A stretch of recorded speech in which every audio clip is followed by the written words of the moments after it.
How to delete WhatsApp backup from iPhone and remove your old WhatsApp backup stored in iCloud. If you want to free up iCloud storage space or remove an unnecessary WhatsApp backup, you can easily delete it from your iPhone settings. First, open the Settings app on your iPhone. Tap on your Apple ID name at the top of the screen. Now select iCloud and tap on Manage Account Storage.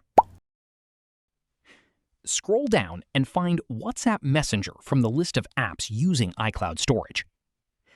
Tap on WhatsApp Messenger. Then select Delete Data from iCloud.